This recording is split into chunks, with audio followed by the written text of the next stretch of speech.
সন্তানের জন্য বাবার ১ নম্বর দায়িত্ব ইখতিয়ারু যাওজাতিস সালিহা, একজন আদর্শ মা নির্ণয় করা।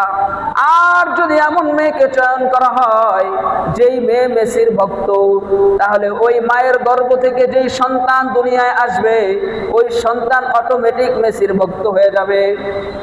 মা যদি রোনালদোর ভক্ত হয়ে যায় অটোমেটিক সন্তানও রোনালদোর ভক্ত হবে। মা যদি নেইমারের ভক্ত হয় অটোমেটিক সন্তানও নেইমারের ভক্ত হবে। মা যদি স্টল জলসা নাটক সিনেমায় আসক্ত হয়ে যায় ওই মায়ের গর্ভ থেকে যে সন্তান দুনিয়ায় আসবে ওই সন্তানও নাটক সিনেমা গান বাদ্য আসক্ত হয়ে যাবে। মা যদি খারাপ অশ্লীল গেমিং করার মতো জিনিসের যদি দিকে আকর্ষণ হয়ে যায় আকৃষ্ট হয়ে পড়ে তাহলে ওই মায়ের গর্ভ থেকে যেই সন্তান দুনিয়ায় আসবে ওই সন্তানও গুনাহের কাজের দিকে আকৃষ্ট হয়ে আসবে। মা যদি ভালো হয় সন্তান কি হবে? ভালো হবে। ওই যে কথা আছে না, গাছ যেমন তার ফল তেমন, বাবা যেমন তার সন্তান তেমন, মা যেমন তার ঝি তেমন। গ্রামের ভাষায় বলে যেমন মা তেমন ঝি, যেমন গাছ তেমন ফল। একজন কৃষক সে তার জিন্দেগিতে কৃষি কাজ করে। সেই কৃষক বেচারা একটা বীজ জমিনের মধ্যে বপন করলো। জমিনের মধ্যে বীজ বপন করার পরে সে ব্যক্তি কিছুদিন পরে দেখতে পেল সেই দানা থেকে গাছ ফুটেছে। আবার কিছুদিন পরে গাছগুলো বড় হতে শুরু করেছে। কৃষক বসে নেই, সে তার গাছের পরিচর্যার জন্য এবার কখনো সার দেয়, কখনো পানি দেয়, কখনো আগাছা হইলে আগাছা পরিষ্কার করে। এভাবে একটা পর্যায়ে কৃষক তার গাছকে সেবা যত্ন করে, পরিচর্যা করে, একটা পর্যায়ে নিয়ে আসে। গাছটা বড় হয়, ফল দেয়।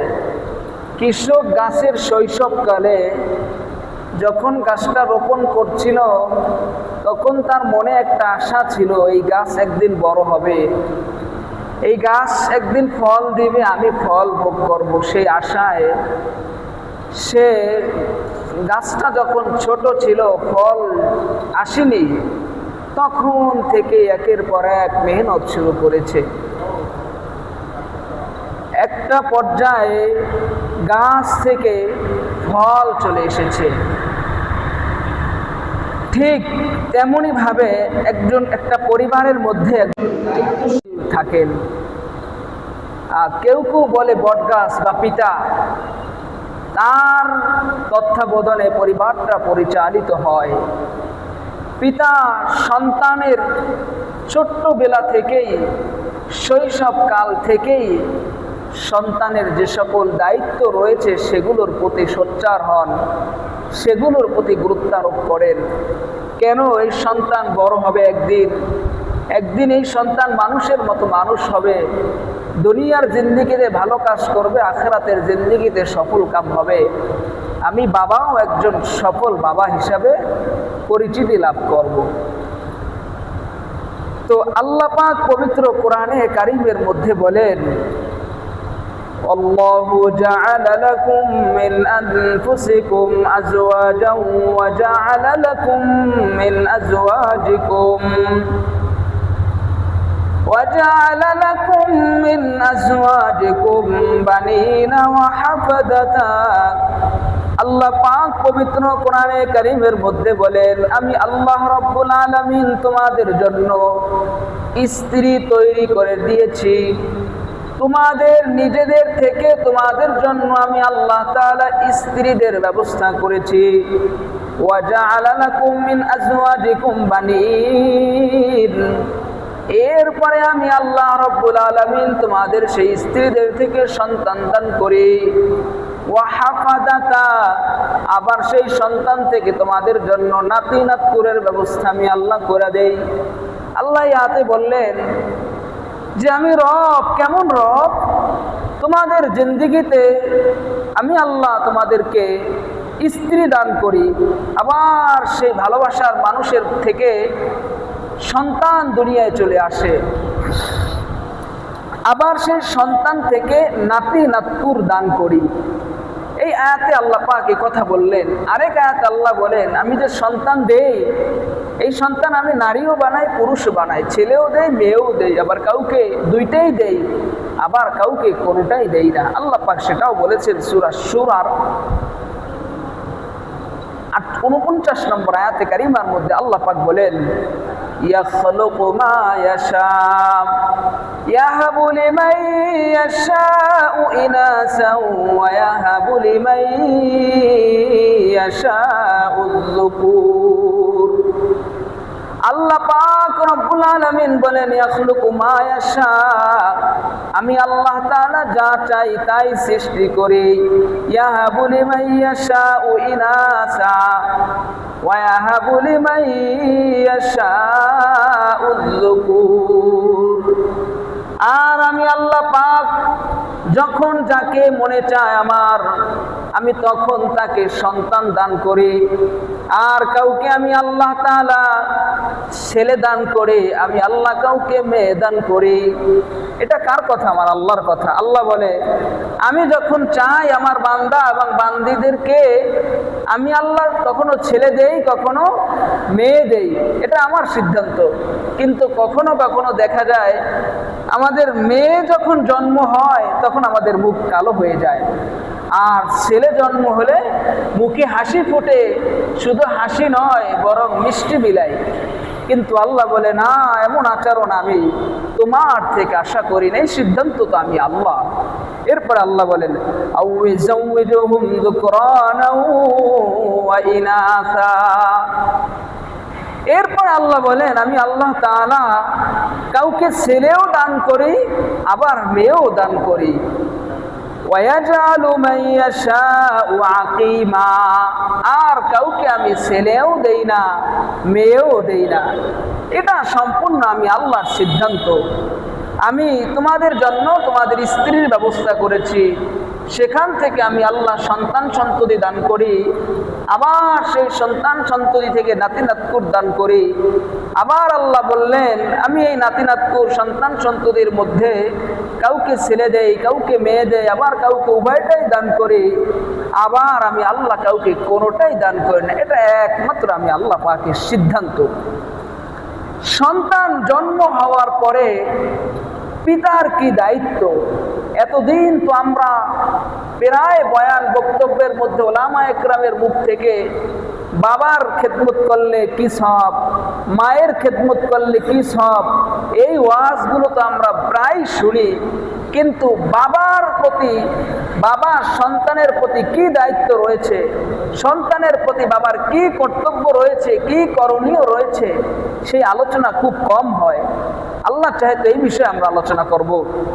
যখন আল্লাহ পাক আমাদের সন্তান দান করে তখন আমাদের কি দায়িত্ব আল্লাহ পাক প্রথমেই বলেন সূরা তাহরিমের 6 নম্বর আয়াতে, ইয়া আইয়ুহাল্লাযীনা আমানু কু আনফুসাকুম ওয়া আহলিকুম নারা। আল্লাহ পাক বলেন, হে ঈমানদারগণ, তোমরা শুনে রাখো, কু আনফুসাকুম ওয়া আহলিকুম নারা, তোমরা নিজেরাও জাহান্নামের আগুন থেকে বাঁচো, নিজেরাও জাহান্নামের কার্যক্রম থেকে বেঁচে থাকো, পরিবারে যারা রয়েছে তাদেরকেও জাহান্নামের আগুন থেকে বাঁচাও।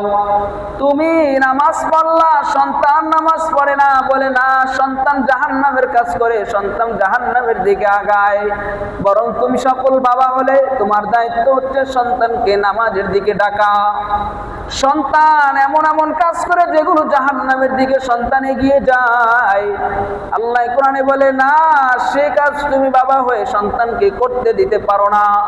তুমি নিজেও জাহান্নামের আগুন থেকে বাঁচো, তুমি নিজেও জাহান্নামের কার্যক্রম থেকে বাঁচো, তুমি নিজেও আমি আল্লাহর হুকুম আহকামগুলো মানো, সন্তানকেও বানাও। তুমি নিজেও জাহান্নামের আগুন থেকে বাঁচো, সন্তানকেও জাহান্নামের আগুন থেকে বাঁচাও। এটা তোমার উপরে আমি আল্লাহর পক্ষ থেকে দায়িত্ব দিয়েছি। আর শোনো, কুদুহান নাস ওয়াল হিজারা, এই জাহান্নাম আমি আল্লাহ উদ্বোধন করব মানুষ দিয়ে আর পাথর দিয়া। জাহান্নামের লাকড়ি হবে মানুষ এবং পাথর। আমরা তো চুলায় রান্না করলে লাকড়ি বানাই, লাকড়ি দিয়ে রান্না করে, আর আল্লাহ পাক জাহান্নাম উদ্বোধনই করবে মানুষ দিয়া আর পাথর দিয়া। এই আয়াতে আল্লাহ স্পষ্ট জানায়া দিলেন, নিজেও জাহান্নামের কাছ থেকে বাঁচো, সন্তানকেও বাঁচাও। মুসান্নিফ ইবনে আবি সাহেব একটা কিতাব আছে, এই কিতাবের 8 নম্বর খণ্ডের 258 নম্বর পৃষ্ঠার মধ্যে একটি হাদিস রয়েছে। আল্লাহ নবী মুহাম্মদুর রাসূলুল্লাহ সাল্লাল্লাহু আলাইহি ওয়াসাল্লাম বলেছেন, রাহিমাল্লাহু ওয়ালিদান আ'আদা ওয়ালাদাহু আলা বিররিহি। আল্লাহ পাক ওই পিতার উপর রহম করেন, আল্লাহ পাক ওই পিতাকে সাহায্য করেন যেই পিতা তার সন্তানকে নেক আমল করতে, যেই পিতা তার সন্তানকে আল্লাহর পথে চলতে সাহায্য করে। যে পিতা সন্তানকে ভালো কাজ করতে সাহায্য করে, আল্লাহর ইবাদতে সাহায্য করে, আল্লাহ পাকও ওই পিতাকে সাহায্য করেন। আজ-জুহুদ একটা কিতাব আছে, এই কিতাবের 2 নম্বর খণ্ডের 486 নম্বর পৃষ্ঠার মধ্যে আব্দুল্লাহ ইবনে আমর রাদিয়াল্লাহু তাআলা আনহুমার একটা কওল উল্লেখ রয়েছে। তিনি বলেন, ইন্নাল ওয়ালিদা মাসউলুন আনিল ওয়ালাদি ওয়া ইন্নাল ওয়ালাদা মাসউলুন আনিল ওয়ালিদ। আব্দুল্লাহ ইবনে আমর, যিনি আমর রাদিয়াল্লাহু তাআলা আনহুর ছেলে, তিনি বলেন, কিয়ামতের ময়দানে বাবাকে তার সন্তান সম্পর্কে জিজ্ঞাসা করা হবে, সন্তানকে তার বাবার সম্পর্কে জিজ্ঞাসা করা হবে। সন্তান বাবার হক আদায় করেছে কিনা, বাবা সন্তানের হক আদায় করেছে কিনা। কাল হাসরের ময়দানে এই দায়িত্ব বোধ সম্পর্কে আমার আল্লাহ তাআলার কাঠগড়ায় জবাবদিহির জন্য আমার আল্লাহ পাক পৃথিবীর সকল বাবাকে দাঁড় করাবেন, পৃথিবীর সকল সন্তানকেও দাঁড় করাবেন। বাবাও আল্লাহর কাছে সন্তানের দায়িত্ব সম্পর্কে জবাবদিহি করার জন্য করবেন, দাঁড়াতে হবে। আবার সন্তানকেও বাবার দায়িত্ব সম্পর্কে অবহেলা করলে সেজন্য জবাবদিহির জন্য আল্লাহ পাক দাঁড় করাবেন। সন্তান দুনিয়ার বুকে আসার আগে 2টা দায়িত্ব বাবার উপরে, আর দুনিয়াতে আসার পরে 12টা দায়িত্ব বাবার উপরে। এটি খুবই গুরুত্বপূর্ণ। এই বিষয়ে আলোচনা সচরাচর কম হয়, কিন্তু আমাদের এই বিষয়গুলো খুব ভালো করে জানা দরকার। আমরান ক্বাবলাল ওয়ালাদা, সন্তান জন্মগ্রহণ করার পূর্বে 2টা দায়িত্ব। 1 নম্বর দায়িত্ব হচ্ছে বাবার উপরে ইখতিয়ারু যাওজাতিস সালিহা। সন্তানের জন্য বাবার 1 নম্বর দায়িত্ব, বাবার 1 নম্বর দায়িত্ব সন্তানের প্রতি কর্তব্য হচ্ছে ইখতিয়ারু যাওজাতিস সালিহা, একজন আদর্শ মা নির্ণয় করা। বিয়ে করার আগে একজন চরিত্রবান, নেককারিনী, সৎ, ভালো মা চয়ন করা। এজন্য সন্তান দুনিয়া আসার পূর্বেই 1 নম্বর সন্তানের দায়িত্ব হচ্ছে বাবার কাছে ইখতিয়ারু যাওজাতিস সালিহা, একজন নেককার স্ত্রী নির্ণয় করা, একজন আদর্শবান মেয়েকে চয়ন করা। আর যদি এমন মেয়েকে চয়ন করা হয় যেই মেয়ে মেসির ভক্ত, তাহলে ওই মায়ের গর্ভ থেকে যেই সন্তান দুনিয়ায় আসবে ওই সন্তান অটোমেটিক মেসির ভক্ত হয়ে যাবে। মা যদি রোনালদোর ভক্ত হয়ে যায় অটোমেটিক সন্তানও রোনালদোর ভক্ত হবে। মা যদি নেইমারের ভক্ত হয় অটোমেটিক সন্তানও নেইমারের ভক্ত হবে। মা যদি স্টল জলসা নাটক সিনেমায় আসক্ত হয়ে যায়, ওই মায়ের গর্ভ থেকে যে সন্তান দুনিয়ায় আসবে ওই সন্তানও নাটক সিনেমা গান বাদ্য আসক্ত হয়ে যাবে। মা যদি খারাপ অশ্লীল গেমিং করার মতো নাজায়েজ জিনিসের যদি দিকে আকর্ষণ হয়ে যায়, আকৃষ্ট হয়ে পড়ে, তাহলে ওই মায়ের গর্ভ থেকে যেই সন্তান দুনিয়ায় আসবে ওই ওই সন্তানও গুনাহের কাজের দিকে আকৃষ্ট হয়ে আসবে। মা যদি খারাপ অশ্লীল গেমিং করার মতো নাজায়েজ জিনিসের দিকে আকর্ষণ হয়ে যায়, আকৃষ্ট হয়ে পড়ে, তাহলে ওই মায়ের গর্ভ থেকে যেই সন্তান দুনিয়ায় আসবে ওই সন্তানও গুনাহের কাজের দিকে আকৃষ্ট হয়ে আসবে। মা যদি ভালো হয় সন্তান কি হবে? ভালো হবে। ওই যে কথা আছে না, গাছ যেমন তার ফল তেমন, বাবা যেমন তার সন্তান তেমন, মা যেমন তার ঝি তেমন। গ্রামের ভাষায় বলে, যেমন মা তেমন ঝি, যেমন গাছ তেমন ফল। এজন্য বাবার উপরে সন্তানের 1 নম্বর দায়িত্ব হচ্ছে বাবার এমন একটা দায়িত্ব, সেটা হচ্ছে যে সন্তান দুনিয়ায় আসার আগেই সন্তানের একটা প্রাপ্য রয়েছে। সেটা কি? ইখতিয়ারু জাওজাতিস সালিহা, একজন আদর্শ নেককার মা চয়ন করবে। বুখারী শরীফের 5090 নম্বর হাদিস, এই হাদিসের মধ্যে রাসূলুল্লাহ সাল্লাল্লাহু আলাইহি ওয়াসাল্লাম নেককার স্ত্রী, নেককার পরহেজগার স্ত্রী, জাওজ সালিহা নারী চয়নের 4টা দিক উল্লেখ করছেন।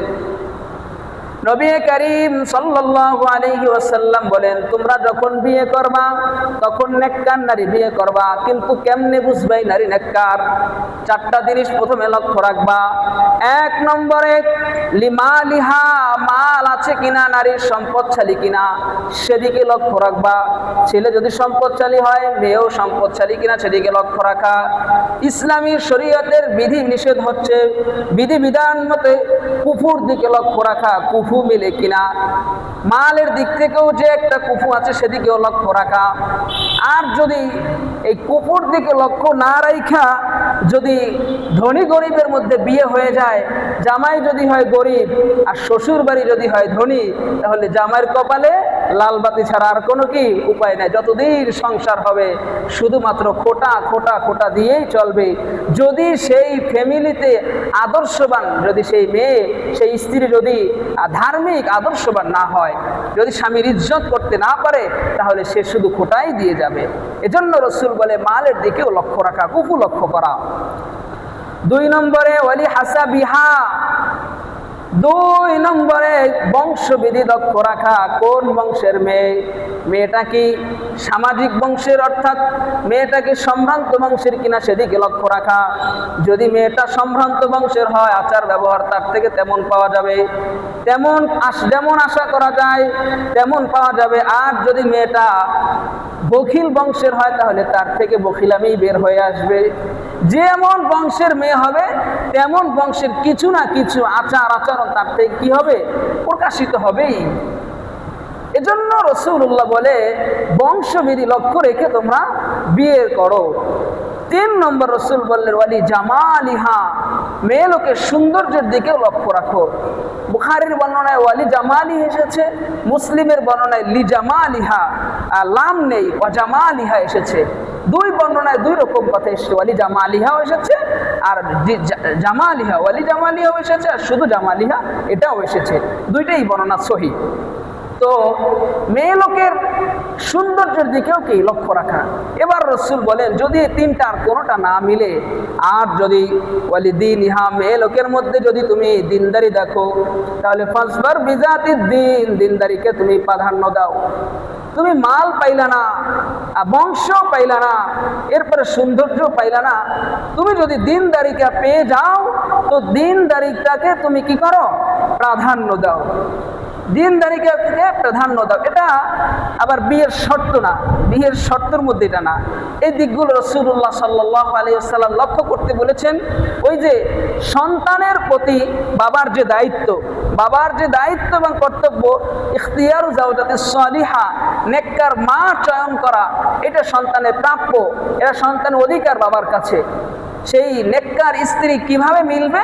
তো রাসূলুল্লাহ সাল্লাল্লাহু আলাইহি ওয়াসাল্লাম 4টা গুণ, 4টা সিফাতের কথা বলেছে। এই সিফাতগুলো যে মেয়ে লোকের মধ্যে আছে তাকে তোমরা বিয়ে করে নাও। ফাসফার বিজাতিদ দ্বীন, এই দ্বীনকে প্রাধান্য করে তোমরা বিয়ে করে নাও। কিন্তু ফুকায়ে একরাম, যারা বিজ্ঞ ফকি রয়েছে, ফতোয়া বোর্ডের অন্যতম একটা গুরুত্বপূর্ণ ফতোয়া বোর্ড হচ্ছে সৌদি আরবের আল জান্নাতু দাইমা লিল বুহুসিল আলামিয়্যা ওয়াল ইফতা। এই ফতোয়া মধ্যে অনেক গ্রহণযোগ্য এবং মাশহুর প্রসিদ্ধ ফকি রয়েছেন, অর্থাৎ মুফতিয়ান ইকরাম রয়েছেন। তাদের ফতোয়া হচ্ছে যে ইদা কানাল আইবু ফি হায়াতি যাওজিহি ওয়াজাবা বায়ানুহু ওয়ালা ইয়াজুজু কাতমানুহু।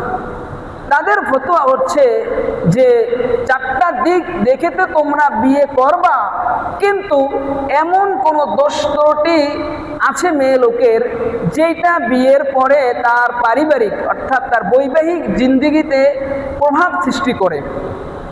যদি মেয়ের এমন কোনো দোষ থাকে যেটা তার বৈবাহিক জিন্দেগিতে প্রভাব সৃষ্টি করে, তাহলে বিয়ের আগেই সেই বিষয়গুলো নিয়ে কি করা, খোলাখুলি আলোচনা করে। এটা ওয়াজিব। ওয়ালা ইয়াজুজু কাতমান, ওই বিষয় গোপন করা কি নাই, জায়েজ নাই। এটা হচ্ছে সৌদি আরবের প্রসিদ্ধ একটা ফতুয়া বোর্ড, তাদের এই ফতুয়া। এই ফতুয়া বোর্ডে যে সকল মুফতিয়ান ইকরাম রয়েছে তারা অধিকাংশই হচ্ছে হাম্বলি মাযহাবের। কিন্তু আমরা তো হাম্বলি মাযহাব মানি না, আমরা মানি কোন মাযহাব? হানাফি মাযহাব। আমাদের হানাফি মাযহাবের ফতুয়া হচ্ছে মুফতি মুহাম্মদ ইবনে আদম আল কাউসারি, তিনি একজন প্রসিদ্ধ মুফতি। তিনি করাচি, যেটা মাদ্রাসা দারুল উলুম করাচি, ওই করাচি মাদ্রাসা থেকে তিনি ফারেগ হয়েছেন এবং তিনি যুক্তরাষ্ট্রে দারুল উলুম নিস্টার বোর্ডের পরিচালক। তিনিও একজন বড় মাপের ফকি, একজন বড় মাপের মুফতি। তিনি একটা হানাফি মাযহাবের ফতুয়া দেওয়ার জন্য তিনি খুবই বিখ্যাত। তার ফতোয়া হচ্ছে যে ইনদাল খুতবাতি ইয়াজিবু বায়ানুল উয়ুব ওয়াল আমরাজ আল্লাতী তুআসসিরু ফিন নিকাহ। তিনি বলেন যে বিবাহের আলাপ আলোচনা যখন তোমাদের মধ্যে চলে, যখন আলাপ আলোচনা শুরু হয়, তখন ওই সকল দোষ ত্রুটি এবং ওই সকল অসুস্থতা নিয়েও তোমরা আলাপ আলোচনা করবা। আল্লাতী তুআসসিরু ফিন নিকাহ, যেইগুলো বৈবাহিক জিন্দেগিতে কি করে, প্রভাব সৃষ্টি করে। তাহলে ওই যে চারটা গুণের কথা বললাম, যে চারটা সিফাত দেখে বিয়ে করবে, কিন্তু ফুকায়ে একরাম যারা রয়েছেন, ফতুয়া হচ্ছে যে না, এমন একটা বিষয় যেই দোষ ত্রুটি, যেই অসুস্থতা, যেগুলো নিয়ে বৈবাহিক জীবনে বিয়ে হয়ে গেছে, এরপরে তোমাদের পরস্পরের মধ্যে মলমালিন্য, পরস্পরের ঝগড়াঝাটি, এগুলো যদি হয়, এরকম কোনো বিষয় থাকে, তাহলে সেগুলো বিবাহের খুতবা অর্থাৎ যখন প্রস্তাব চলে তখন এগুলো নিয়ে কি করা, আলাপ আলোচনা করা। এবং এটা শুধুমাত্র হানাফি মাযহাব নয়, বরং অধিকাংশ মাযহাবের মুখতার কৌল হচ্ছে, অধিকাংশ মাযহাবের বিশুদ্ধ রায় হচ্ছে তাদের। আমি একটা ইংলিশ লেকচার পড়েছিলাম যে তাদের বক্তব্য হচ্ছে যে it is important that you reveal your disability at the time of proposing. যখন প্রস্তাব চলে তখন এই বিষয়গুলো নিয়ে কি করা, আলাপ আলোচনা করা। Hiding such informating will be considered as dispatent and despite is unlawful in Islam। আর যদি এই বিষয়গুলো নিয়ে গোপন করা হয় তাহলে দেখা যাবে যে পরবর্তীতে কি হয়, ঝামেলা সৃষ্টি হয়। এটা হচ্ছে ফুকাহায়ে ইকরামের বিশুদ্ধ মত। তো যাই হোক, ওই যে সন্তানের প্রতি বাবার কি দায়িত্ব, এক নম্বরে কর্তব্যের কথা বলতেছিলাম, যে সন্তান বাবার কাছে এক নম্বর পাওনা হচ্ছে যে একজন আদর্শ নেককার মাকে নির্বাচন করা। 2 নম্বরে মা নির্বাচন হয়ে গেছে, বিয়ে হয়ে গেছে, স্বামী স্ত্রীর মধ্যে বিয়ে হয়ে গেছে, এরপরে স্বামী স্ত্রী দুজনের মিলেই একটা দায়িত্ব এবং কর্তব্য হচ্ছে যে বাদা জাওয়াজ আমালুজ জাওজাইন, স্বামী স্ত্রী দুজনের কর্তব্য। সেই কর্তব্যটা কি, যে তারা যখন বিশেষ মুহূর্তে সম্মুখীন হয় বা এমন পদ্ধতির সম্মুখীন হয় যেই পদ্ধতি অবলম্বন করলে দুনিয়াতে সন্তান জন্মগ্রহণ করে। বুখারীর বর্ণনা এসেছে 141 নম্বর হাদিস। এই হাদিসের মধ্যে রাসূলুল্লাহ সাল্লাল্লাহু আলাইহি ওয়াসাল্লাম বলেন, লাউ আন্না আহাদাকুম ইযা আতা আহলাহু, রাসূলুল্লাহ সাল্লাল্লাহু আলাইহি ওয়াসাল্লাম বলেন, তোমাদের মধ্যে যখন বিশেষ সময় ঘনিয়ে আসে, অর্থাৎ স্বামী স্ত্রী যখন এমন পদ্ধতি অবলম্বন করে যেই পদ্ধতির মাধ্যমে দুনিয়াতে আল্লাহ পাক সন্তান দান করেন, তো এই সময়ে তোমরা একটা দোয়া পড়ে নিবা। স্বামী সেও দোয়া পড়ে নিবে, স্ত্রী সেও দোয়া পড়বে। কি সেই দোয়া? বিসমিল্লাহি আল্লাহুম্মা জান্নিবনা শাইতানা ওয়া জান্নিবিশ শাইতানি মা রাযাকতানা। এই দোয়াটা পড়ে নেওয়া, আল্লাহর কাছে পানা চাওয়া, আল্লাহুম্মা, হে আল্লাহ, জান্নিবনি শাইতান, আমি শয়তান থেকে বিরত থাকতে চাই। ওয়াজান্নিবি শাইতান, শয়তানকে আপনি আমার থেকে বিরত রাখেন, শয়তানকেও আমার কাছে আসতে দিয়েন না, আমি ওই শয়তান থেকে দূরে থাকতে চাই। ফাকুজিয়া বাইনাহুমা ওয়ালাদুন লা ইয়াদুররুহু, আল্লাহ রাসূল বলেন যদি এই দোয়ার মাধ্যমে তোমরা সামনে অগ্রসর হও আর এরপরে আল্লাহ পাক যদি তোমাদেরকে কোনো সন্তান দান করেন, লা ইয়াদুররুহু, এই সন্তানকে কোনো শয়তান ক্ষতি করতে পারবে না, এই শয়তানকে কি করতে পারবে না, কোনো ক্ষতি করতে পারবে না। তাহলে সন্তানের 1 নম্বর দায়িত্ব পিতার কাছে, পিতা একজন আদর্শবান মা, একজন নেককার স্ত্রী চয়ন করবে। 2 নম্বরে পৃথিবীর বুকে যদি সন্তান জন্মগ্রহণ করে তাহলে বাবার কাছে 1 নম্বর পাওনা বা সন্তানের 1 নম্বর হক রয়েছে যে তাকে আযান দেওয়া, আযান দিতে হবে। যখন সন্তান ভূমিষ্ঠ হয়ে যায় তখন কি করতে হবে, আযান দিতে হবে। কিন্তু অনেক সময় দেখা যায় যে আমরা আযান দেওয়ার জন্য শুধুমাত্র পুরুষ লোকের অপেক্ষা করি, অর্থাৎ মসজিদের ইমাম সাহেবের অপেক্ষা করি, মুয়াজ্জিন সাহেবের অপেক্ষা করি, তারা আসবে। কিন্তু না, মাসালা হচ্ছে ইমাম সাহেব আর মুয়াজ্জিন সাহেবকেই যে আযান দিতে হবে বিষয়টা এরকম না। যদি এমন সিচুয়েশনে জন্মগ্রহণ করেছে বাচ্চা যেখানে পুরুষ লোক নেই বা পুরুষ লোক প্রবেশ করার পরিস্থিতি নেই, সেক্ষেত্রে মেয়ে লোকেরা, মহিলারাও আযান দিয়ে দিতে পারবে। আবু দাউদ শরীফের 5105 নম্বর হাদিস, আল্লাহ নবীর একজন সাহাবী তিনি বলেন, রাআইতু রাসূলুল্লাহি সাল্লাল্লাহু আলাইহি ওয়াসাল্লাম আযানা ফি উযুনিল হাসান ইবনে আলী রাদিয়াল্লাহু আনহুমা হিনা ওয়ালাদাতহু ফাতিমা। আল্লাহ নবীর একজন সাহাবী তিনি বলেন, আমি রাসূলুল্লাহ সাল্লাল্লাহু আলাইহি ওয়াসাল্লামকে দেখতে পেলাম, তিনি আলী রাদিয়াল্লাহু তাআলা আনহুর পুত্র হাসান যখন জন্মগ্রহণ করলেন, ফাতিমা যখন হাসানকে ভূমিষ্ঠ করলেন, রাসূলুল্লাহ সাল্লাল্লাহু আলাইহি ওয়াসাল্লাম ফাতিমার কন্যা হাসানের কানে আযানের বাক্যগুলো শোনালেন। রাসূলুল্লাহ সাল্লাল্লাহু আলাইহি ওয়াসাল্লাম তার নাতি হাসান যখন জন্মগ্রহণ করেছে তখন তাকে আযানের বাক্যগুলো শুনিয়েছে। আর সেই আযানের বাক্যগুলো কি দেখেন, আযানের বাক্য হচ্ছে 12টা। কয়টা?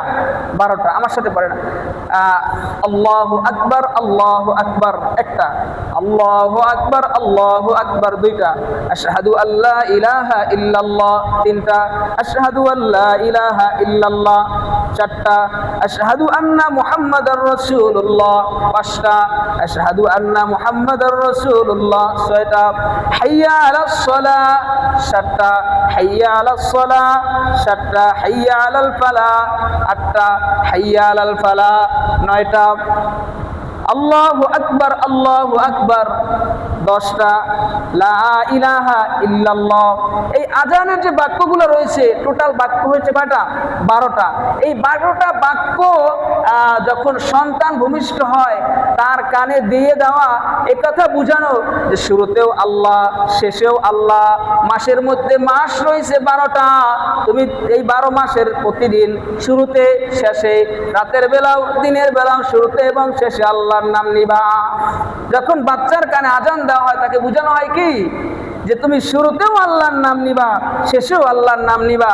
আর আযানের এই 12টা বাক্যের মধ্যে 12টা মাসের দিকে ইঙ্গিত করা হয়েছে যে 12 মাস, প্রতিটা মাসেই তুমি কি আল্লাহর স্মরণ করবা। আর এই যে আযানের 12টা বাক্য, এই 12টা বাক্যের মধ্যে লা ইলাহা ইল্লাল্লাহ এর মধ্যে 12টা অক্ষর রয়েছে। আর এই পুরা আযানের বাক্যগুলোর মধ্যে হিসাব করে দেখবেন যে 112টা অক্ষর রয়েছে। আর কোরআনে কারিমের 112 নম্বর সূরা হচ্ছে সূরাতুল ইখলাস। সূরা ইখলাসে আল্লাহ পাক কি বলেছেন? কুল হুয়াল্লাহু আহাদ, হে নবী আপনি বলেন আমি আল্লাহ এক, আল্লাহুস সামাদ, লাম ইয়ালিদ ওয়া লাম ইউলাদ ওয়া লাম ইয়াকুল লাহু কুফুয়ান আহাদ। আমি আল্লাহ এক, আমার কোনো শরীক নাই, আমি কাউকে জন্ম দেই না এবং আমার থেকেও কেউ জন্ম গ্রহণ করে নাই। এই আযানের বাক্যগুলো যখন বাচ্চার কানে দেওয়া হয় তখন এই কথা বোঝানো হয় তুমি এক আল্লাহর প্রতি মনোনিবেশ করো, এক আল্লাহকে তাওহীদের পক্ষে তুমি তাওহীদের বাণীগুলো স্বীকার করে নাও। তাহলে সন্তান জন্ম হওয়ার পরে 1 নম্বর দায়িত্ব গেল কি? আজান দেওয়া। আর 2 নম্বর দায়িত্ব হচ্ছে তাহনিক। তাহনিক বুঝেন? তাহনিক কথার অর্থ হচ্ছে কোন আল্লাহওয়ালা বুজুর্গের মুখের লালা প্রবেশ করানো। কিন্তু এটাকে আমরা অনেক সময় মনে করি যে খেজুর চিবিয়ে সেটাকে প্রবেশ করানো, এইটা মনে করি। কিন্তু হাদিসের মধ্যে এসেছে প্রথমে খেজুর মুখে দিবে না, খেজুর চিবিয়ে মুখে না দেওয়া, বরং রাসূলুল্লাহ সাল্লাল্লাহু আলাইহি ওয়াসাল্লাম যেটা করেছেন যে আল্লাহ রাসূল সাল্লাল্লাহু আলাইহি ওয়াসাল্লামের কাছে একটা শিশু নিয়ে এসেছেন, যেই শিশুর মা হচ্ছেন আসমা বিনতে আবু বকর। আবু বকর রাদিয়াল্লাহু তাআলা আনহুর কন্যা আসমা বিনতে আবু বকর। তিনি আসলেন, তিনি তার সন্তান ভূমিষ্ঠ করলেন, রাসূলুল্লাহর কাছে নিয়ে আসলেন। আসার পরে রাসূলুল্লাহ সাল্লাল্লাহু আলাইহি ওয়াসাল্লামের কোলে সন্তান দিলেন। সন্তান রাসূলুল্লাহ সাল্লাল্লাহু আলাইহি ওয়াসাল্লামের কোলে দেওয়ার পরে রাসূলুল্লাহ সাল্লাল্লাহু আলাইহি ওয়াসাল্লাম দাআ বিতামারাতিন, একটা খেজুর চাইলেন। রাসূলুল্লাহকে খেজুর দেওয়া হলো। খেজুর দেওয়ার পরে ফামাদাগাহা সুম্মা তাফআল ফিহি, এরপর রাসূল সাল্লাল্লাহু আলাইহি ওয়াসাল্লাম সেই খেজুরটাকে চিবালেন।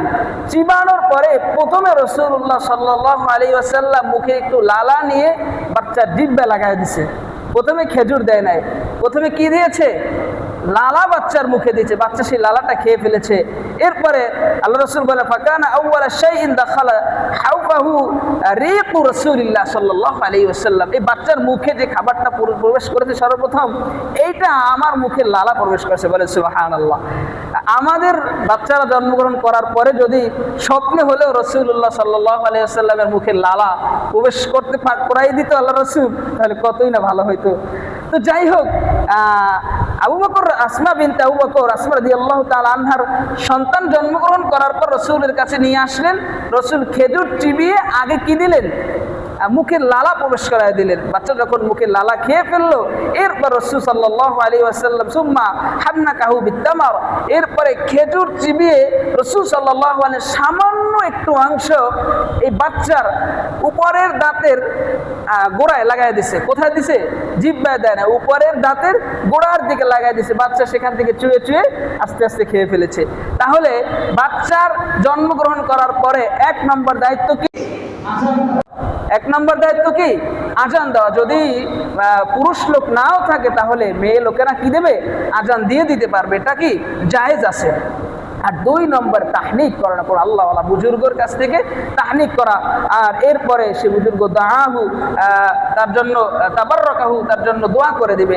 এটা রাসূলুল্লাহ সাল্লাল্লাহু আলাইহি ওয়াসাল্লামের সুন্নাহ। আর একজন সন্তান হিসাবে বাবার কাছে এটা পাওনা। সন্তানের জন্য বাবার কি কি করণীয়, 12টা করণীয়ের কথা বলেছিলাম। 2টা আলোচনা করতে আমাদের সময় সংক্ষিপ্ত হয়ে গেছে। আল্লাহ চাহে তো বাকিগুলো সামনের জন্য আলোচনা করব। আল্লাহ পাক আমাদেরকে একজন আদর্শবান বাবা হওয়ার তৌফিক দান করুন। আর এই বাবা যে হব, বিয়ের আগে একজন নেককার স্ত্রী চয়ন করার আল্লাহ পাক আমাদের সকলকে তৌফিক দান করুন। আমিন। ওয়া আখিরু দাওয়ানা আলহামদুলিল্লাহি রাব্বিল আলামিন। আসসালামু আলাইকুম ওয়া রাহমাতুল্লাহ। যারা কাবলা জুমা পড়েন 4 রাকাত কাবলা জুমা আদায় করেন।